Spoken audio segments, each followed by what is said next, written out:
नाही, राजकारण माझा मार्ग नाही, समाज समाज आहे. समाज माझा मालक आहे, मी नाही समाजाचा मालक. पण एक खरं आहे, आणखी नांगे आगे लय मजा आहे. तुम्ही असे पोरं धरून नेत राहा आम्हाला, सहकारी आमचे हे, तुम्हाला वाटलं भेटेन हे होईल. इतकी लाट झाली, सुप्त लाट म्हणते तिला, कळत असलं तर. असाल आपण खरे गृहमंत्री तर सुप्त लाट म्हणते तिला. ही लाट कोणाला कळत नाही, पण साफसफाईच करते. आणि तुम्ही हे जे डाव सुरू केलेत, पोरं गुतीओ बसून ठुई घाबरत नाहीत, उलट ते माघारायला म्हणायला लागले. आता जाऊ द्याच, आता येव बोललं तेव्हा बोलिलं. परत फडणवीस साहेब महिलांचा सुद्धा वापर करायला लागले. आता भाजपाच्या रुमाला घालून ये, कुटाने करायला लाव. हे डाव तुम्हाला लय मागात पडत. तेवढे एका डावामुळे राज्यातल्या पुऱ्या महिला एक झाल्यात. आम्हाला माहिती, आम्हाला काय फोन येतात, तुम्हाला काय माहिती सागर बंगल्यावर बसून काय फोन येतात आम्हाला माहिती. हो, काल तर एक पोरगामचं असं म्हणलंय, म्हणजे एसपी साहेब सांगतो जालन्याचे, मी जबाबदार तुम्हाला धरणार आहे. हा, डीवायएसपीला आणि बुंदीच्या पियाला. त्यातलं एक पोरगा असं म्हणलंय, मी एवढा कदरलोय म्हणे, मी काही केलेलं नाही, मी घेत असतो फाशी. मग हा, तर गृहमंत्री असं सगळ्यावर गुन्हे दाखल करील त्याने जर काही केलं तर. पुरं राज्य रस्त्यावर उतरेल. मग तुम्ही जर जाणून बुजून असं पोराला बोलून घेऊन त्रास द्यायला लागले, ते वैतगुण म्हणलंय तसं. डीवायएसपीला सुद्धा म्हणलंय तोंडावर, जर काय कदाचित असं काही झालं, पुन्हा राज्य उभा करी. हा, ध्यानात ठेवा, माझा जर एक माणूस कामातून गेला ना, तर गृहमंत्र्यापासून कोणाला सोडणार नाही. कारण तुम्ही रोज बोलून घेता विनायकाराम पोरायला, काम नसताना तिथं दिवसभर बसून होताय. वैताग देऊ नका. मागत टाकला असेल त्यांनी, आणि माझ्या मोबाईलवर हाय काय दी मराठ्याला आरक्षण, दी मराठ्याला आरक्षण, दुसरं काय. तू फोनच नाही काही घे. मला जर कोणी म्हणलं ना तो नार्को टेस्ट करायची, म्हणजे त्या याच्यातच, त्या एसआयटीतच ते काय करून चिटकायच्या आधीच मशीनच म्हणून याच्या मागून नाही, ते मशीनच म्हणून बळच तिकडच. ह्या पठ्ठ्याच्या मागं कोणीच नाही, बेतच नाही. मी तर वाट बघतो असं घरात पडेल का हो, एक माणूस की म्हणून बोलतो. मग काय असलं ना, आणि मग ते बाहेर यायचं मला माणूस म्हणून सटके गुंडळ का बा, सट कुंकड तरी लांब. आणि मी वाट दवाखान्यात बघतो, इथं बघतो, आणि आता जयंती येते उद्यापासून. कुठे या नसतं, मला फोन करून बोलवा, आलोच तुमच्या ऑफिसला. तुमची म्हणता त्याच्यात तयारी मी, तुम्ही फक्त मला मध्ये टाका. नार्को टेस्ट तर ते तेच म्हणलं ते जर म्हणलं यायचं आता नार्को टेस्टला, आणि त्याला बुच्चन बसा चौकून, ते बुच्चन बसायच्या आधीच मशीन म्हणून याच्या मागून नाही, याच्या मागून नाही, याच्या मागून नाही. ती व्यवस्थित झाली होती, पण ते घामाने ते घाम ते आला, त्यामुळे ते पुन्हा अशक्तपणा आला, थोडं छातीत दुखल्यासारखं झालं. रात्री डॉक्टरांनी उपचार केल्यामुळे बरं आहे. आताही उपचार चालू आहे, सकाळपासून सलाईन सुरूच आहेत आणखीन. म्हणून मी बाहेर नाही येऊ शकलो. बाहेर थोडं बी आलं लगेच मला आत येऊन पुन्हा लगेच सलाईन घ्यावं लागतं. मराठा बांधव आपल्या लेकरांचं आरक्षण वाचलं पाहिजे. 200-250 जणांचं ते त्यांनाच लागतंय, जास्त जणांना लागत नाही. परंतु तरीही प्रयत्न करतात त्या 200-250 जणांसाठी. आमची ओबीसीतून मागणी सगळ्या स्वरांची ती आम्ही घेणार आहे, आणि ते टिकण्यासाठी दिलेलंच नाही फडणवीस साहेबांनी. गेम आहे देऊ, निवडणुकीपुरता निवडून यायचा आणि मराठ्याला येड्यात काढायचं. याची का त्यांच्याच मित्रांनी केली. श्रद्धेय जे म्हणते, देवाला श्रद्धेय म्हणत असतो माणूस, त्यांच्याच मित्रांनी केली, त्यांच्याच कुटुंबातला परिवारातला माणूस येतो. श्रद्धेय देवेंद्रजी असं बोलतो, तो खूप हुशार त्यांचा मित्र आहे तो, आणि ते डबल टिबल हुशार येतो. आणि त्यांनी त्यांना सांगितलं, मॅच दिलंय तो टाक तिकडून, निवडणूक होस तर चलून देऊ, असं येडवाकडं बरोबर उडून टाकू आपण. जशी यांना 13 तारीख दिली ते आम्हाला कोर्टानं, तशी मी कशी 22 तारखेला अलीकडेच घेतली, तसं तेवी निवडणूक होस तर पुढं मी ढकलितो, तू याचिका टाक, पुढं चालून बरोबर उडायला लावू आपण. तोवर मी निवडून येतो, पुन्हा 5 वर्ष बिनफिकीर मराठ्यांचे कार्यक्रम लावायला देवेंद्र फडणवीस, सगळ्यांचा कार्यक्रम लावतो मी बरोबर 5 वर्ष. मला निवडून येऊस तरच मी आरक्षण दिले मराठ्याला, असं मित्रासंग बोल नाही त्यांचे. मग मित्रांनी लगेच याचिका टाकून दिली. मित्राचा सगळा परिवारच त्याच्यातच दिसन ना त्यांना. थोड्या दिवसात खालावलाय का घसरलाय त्यांना, थोड्या दिवसात दिसन लगेच. मजा बघतोय आम्ही काय होतंय. सागर बंगल्यावर येतोच म्हणलो म्हणून एवढं मिरच्या लागल्या, आणि आता पोलीस आमचे गुन्हे नाही घेणार का? ते आमच्या तिकडे गावात आल्यावर घेतील ना. आता घ्यावाच लागणार आहेत. पोलिस बी कसं 2 टप्पे वागतात ना, ही बी जनता बघणार आहे. सागर बंगल्यावर तर गेलोच नाही, आम्ही इथूनच म्हणलोच जायचं. तुम्ही का गुन्हे दाखल केले? आमच्या गावात यायचं असेल ना तुम्हाला, मग आमच्या दारातून जाताना यायचं नाही, तुम्ही आमचे गुन्हे दाखल करून घ्यावं लागतील ना. असं ना असा काही नियम जनतेसाठी वेगळा आहे. तुम्हाला तिथं बसलं म्हणून आमच्या छातावर पाय द्यायला बसले काय तुम्हाला? हे होणार आहे आता. हो, जशाच तसे उत्तर मिळणार आहेत. तुम्ही आमच्या दारातून चालले की गुन्हे दाखल घ्यावा लागणार आहेत पोलिसांना, आणि तुम्हाला चालायचंच आमच्या दारातून. आता आम्ही तिकडे यायलो तर एवढं लागलं, पोरं गुतवायला लागलात. काय गृहमंत्री काय छाती ठोकेतून काय मी पिळणार आहे कोणाला माहित, अशा अन्याय करून जनतेवर. आम्ही हटत नाही, काळजीच करायची नाही. टेम्पो कमी आहे का ट्रक कमी आहे, थोडं थांबा तुम्हाला सगळं दिसन. रेल्वे कमी आहे का काय? नाही नाही, ते गावबंदी थोडी आहे ती. आमच्या दारात याचा काय संबंध त्यांचा? दारात याचा संबंध काय? आम्ही तुमच्या दारात आलो का? तुमच्या दारात आलो तुम्ही गुन्हे दाखल करायला लागले का नाही? करायला लागले का नाही? सागर बंगल्यावर आलो, गुन्हा दाखल करायला लागले. एखाद्या आमदार मंत्र्याच्या घरी जायचं म्हणलं गुन्हे दाखल करायला लागले. त्या गंगापूरच्या आमदारांनी कोणतरी आमचा गेलता बांधव तिथं उपोषणाला, तो काढून दिला. आम्हाला काढून देता येईल ना, गुन्हा दाखल करता येईल ना. गावबंदी कोण म्हणतं त्याला? गावबंदी नाही. आम्ही हे सध्याचं आंदोलन थांबवलेलं आहे, हे खरंय. कारण विद्यार्थ्यांच्या परीक्षा, त्या गोंधळात लेकरांचं वाटोळ होऊ नये, त्यामुळे आम्ही सगळे आंदोलन थांबवलेले. आता ते ज्यावेळेस दारात येते त्यावेळेस आमचे गुन्हे दाखल होणार. पोलिस कसे घेत नाहीत मग बघू. पण जे पहिल्या 2021 आणि 2020-21च्या भरत्या त्याच्यात 8,000 पोरं राहिले, त्याचं काय? ते AWS मधून पोरं राहिले त्यांचं काय? जे पोरं ECBC EHBC मधून होते त्या राहिलेल्या पोरांचं काय? सारथींच्या पोरांचं काय? तुम्ही नवीन नवीन करत राहता, रंग देता, नवीन रंग दिवाळीला दिल्यासारखा. परंतु मागचं काय? मागचं तसंच मागं पडलं. असे हजारो पोरं पडलेत. यांच्या वाटोळ्याला जबाबदार कोण?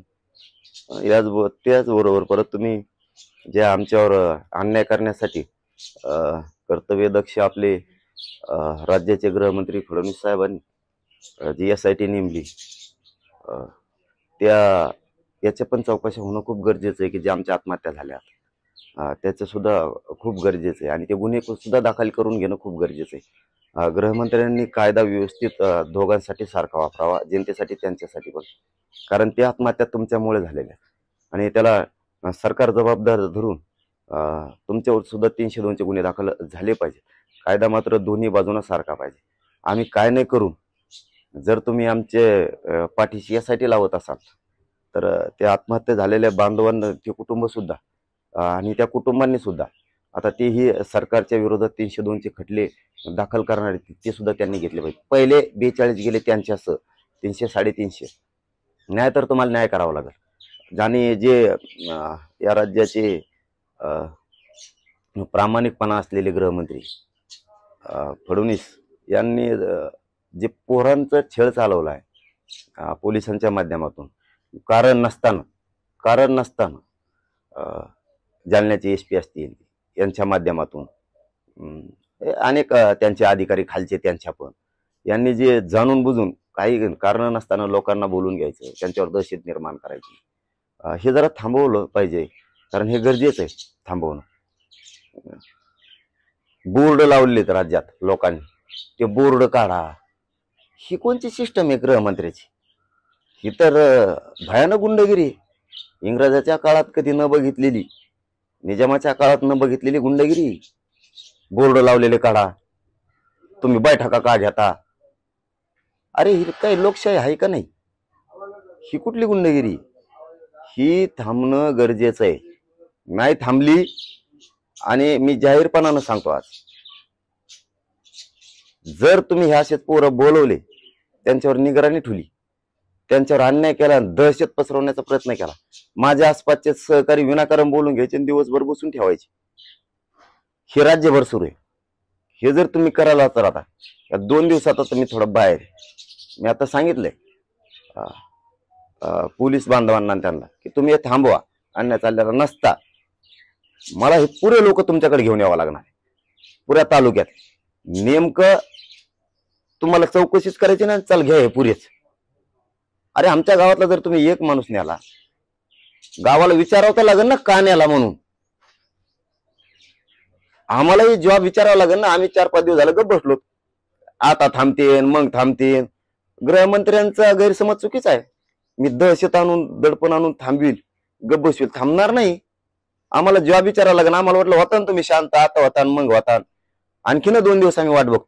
राज्यभरात जर तुम्ही असे पोरं बोलून घेऊन त्यांना नोटीस आधी, रास्ता रोको केले म्हणून, आंदोलनात सहभागी झाले म्हणून, बैठका घेतल्या म्हणून तुम्ही जर असं करायला लागलात तर आम्हाला प्रत्येक पोलीस स्टेशनला जाऊन पुरा तालुक्याच्या तालुका जाऊन जबाब विचारावा लागणार आहे आणि मी ते पुढच्या मग काळात करणार आहे. हे जाहीरपणानं सांगतो. काही कारण नसताना तुम्ही पोरं बोलवता आणि त्यांच्यावर दबाव निर्माण करायला लागला. आमची काही चूक नाहीये आणि आम्ही गप बसल्यामुळं असं होईल की आमची काही चूक आहे काय. आम्ही गप यासाठी बसलोय. बघतो मजा किती दिवस लावली. तुम्ही रोज 2-4 बोलवता, रोज 4-5 बोलवता, एका गावातून एक बोलवता. त्या गावातल्यांना वाटायला लागला. मराठ्यांनाही सांगतो, तुमच्या गावातून जर एखादं पोरग बोलवलं तर असं म्हणू नका त्याला बोलवलं जाऊ द्या बाबा, उद्या तुम्हाला सुद्धा बोलवणार आहेत, मग तुमचा बी नंबर येणार आहे. घराघरातल्या मराठ्याचा नंबर आहे. आपल्याला हे जबाब विचारावं लागणार आहे सगळ्याला उठून. मग पुन्हा एकदा उठाव करावा लागणार आहे. यांनी 2-4 दिवसात थांबवलं थाई, 2-4 दिवसच फक्त आता. मात्र त्याच्यानंतर आम्ही सगळे तालुक्याचे तालुके जाऊन पोलीस स्टेशनला विचारणार आहेत नेमकं तुमचं कारण काय. नसता पुरेमध्ये टाका, आम्ही पुरे आत बसतो. नाही दादा, राजकारण आपला मार्गच नाही. हा ना, ठीक आहे ना, पण राजकारण आपला मार्गच नाही. ती भावना आहे, त्यांच्या भावनेचा आदर करतो मी आणि आदरपूर्वक त्यांना सांगतो राजकारण माझा मार्गच नाही. पण देवेंद्र फडणवीस यांनी जे टेम्पो ट्रक कमी झाले म्हणतात आंदोलनाचा, ही भावना जरा समजून घ्यावी. लोक कोणत्या टोकाला चालले, SIT मुळे तुमच्या आणि सगळ्या स्वारीची अंमलबजावणी न दिल्यामुळं, रुमाल घालून महिला पाठविल्यामुळं. कारण महिला मराठ्यांकडे सुद्धा आहेत, सगळ्या पक्षाच्या आणि सगळ्या जाती धर्मांनी ठरवलं आता जर मराठ्याच्या आंदोलनाला असं होऊ शकतं तर आपण तर छोट्या छोट्या जातीत आपल्यावर ही वेळ येऊ शकते. मग व्हायचं का एकजूट? कळतंय का फडणवीस साहेबाला काही? मग व्हायचं का एकजूट? हे लय मोठं आंदोलन होणार आहे. मजा बघा तुम्ही. मी भाऊ तुम्ही डाव करून देणार ना गृहमंत्री झाल्यामुळं. मला बी मनोज जरांगे म्हणतात मी बी डाव करून देत नसतो, म्हणून तर आंदोलन इथं आलंय आणि म्हणून तर माझा मराठा माझ्या मागो उभा आहे. मी असा डाव टाकील की तुम्हाला तिघाला सुटणार नाही. तिघाला बी तुम्ही तिघही नाव उमेद होऊन जाणार. आयला हे म्हणत होतं म्हणताना तुम्ही गलत माणसात नाद लागला तुम्ही. म्हणजे माझ्या मनोज जरांगे म्हणजे तुम्ही गलत माणसाला खेटला. हो नाही, सत्यावर तर मला बोलायचं नाही ना, त्याच्यावर तर मला बोलायचं नाही. मी फक्त आंदोलन आणि आरक्षणावर सगळ्या जाती धर्मावर होतो. आत्ता 12 बोलवते दार तयार आत्ता की आपलं काय होईल मग मराठ्याजवळ एवढी दहशत. त्याच्यापेक्षा एका जीवानं मुस्लिमांनी, धनगरांनी आणि लमणी बांधवांनी आणि 12 बोलवतेदारांनी, वंजारी बांधवांनी उठायचं का? त्यांना नाही कळणार तिथं बसून. तुम्हाला आणखीन सांगतो, तुम्ही गलत माणसाला खेटला. मी लय नमुना आहे. मला वाटतं त्यांना करू नये, मला न्याजा. चल आत्ता येतो, मला फोन कर, आलोच 1 मिनिटात. भावनिक लाट काय असती, राज्य बघल आणि देश बी बघल. सुपडा साप राजकीय कशाला म्हणतात? फक्त अटक कर. आत्ता तयारी चौकशातून म्हणशील त्याच्यात.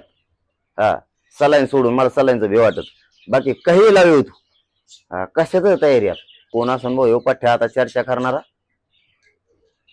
अवघडच कार्यक्रम झाला. कोण पठ्या असं समेट झाला म्हणणारा, त्याला वाटत असं बरं झालं तिकडं गेलं लफडं, तिकडे गेलं. त्यांचा समेट होऊच शकत नाही. कारण मराठ्यांचा सगळ्यात मोठा वाटोळ करणारा तो माणूस, 12 बोलवतेदारांचा आरक्षणाचा वाटोळ करणारा सगळ्यात मोठा तो माणूस, गोरगरीब ओबीसीना न खाऊ देणारा सगळ्यात मोठा वाटोळ करणारा तो माणूस, मुस्लिम बांधवांना आणि 5% आरक्षण धनगर बांधवांना न मिळून द्यायला सुद्धा तोच जबाबदार आहे. त्याचं कारण सांगतो, त्याला आदिवासी बांधवांचे मतं घ्यायचे आणि आंदोलनाला इकडच्या धनगर बांधवांचा उपयोग करायचा. इतका चतुर प्राणी आहे तो. पण तो जोवर माझ्यावर बोलत नाही, तोवर मी बोलत नाही. तो बोलला की सुरू आपला दणका. आपण मराठा आरक्षण सोडितच नाही. फक्त यांनी शहाणं व्हावं. माझ्या लोक सहकार्याला जे जाणून बुजून बोलून बसून ठेवलं जाते ते थांबवा. यांनी ते सहकारी जास्त पेटून उठायला लागले. जास्त कमी काम करीत होते पहिल्यांदी, आता जास्त करायला लागले.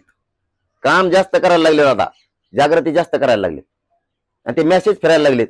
राज्यभर देवेंद्र फडणवीस साहेबांचं ऐकून मराठ्यावर दडपशाही सुरू आहे म्हणून बैठका सुरू झाल्या. टेम्पो कमी झाला का जास्त झाला बघा.